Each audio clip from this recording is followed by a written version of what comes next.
वजह से अब मार्च 2022 को इसको फाइनलाइज करना शुरू किया गवर्नमेंट ऑफ बलूचिस्तान ने अंडर द लीडरशिप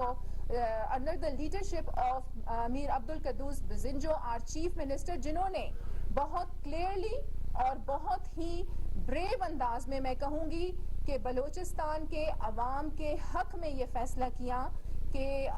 हमारे जो 25% है, बगैर, देखें ये बहुत एक अहम बात है कि बगैर किसी खर्चे के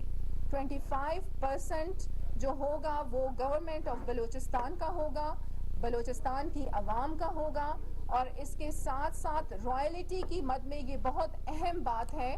कि पहले जो ये मंसूबा साइन किया जा रहा था इसमें 2% रॉयल्टी की मद में बलूचिस्तान को मिल रहा था, लेकिन अब अल्हम्दुलिल्लाह 5% रॉयल्टी की मद में ये बलूचिस्तान की आवाम को मिलेगा। और जैसे ही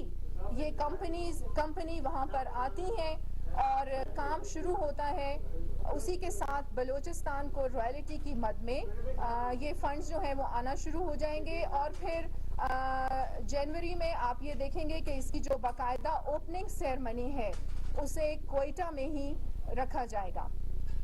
इसके साथ साथ मैं बहुत डिटेल में आप लोगों से रेकॉर्डिक के हवाले से बात करना चाह रही थी, लेकिन मैं बहुत ज़्यादा गवर्नमेंट ऑफ बलूचिस्तान बल्कि हमारे पाकिस्तान का बच्चा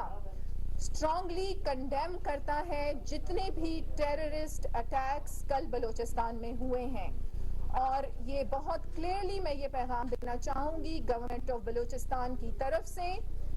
कि हमारा जो एक डेवलपमेंट प्रोसेस शुरू हो चुका है, चाहे कुछ भी हो जाए, अब वो रुकने वाला नहीं है। और हम अपने मुल्क के इस्तेहकाम पर,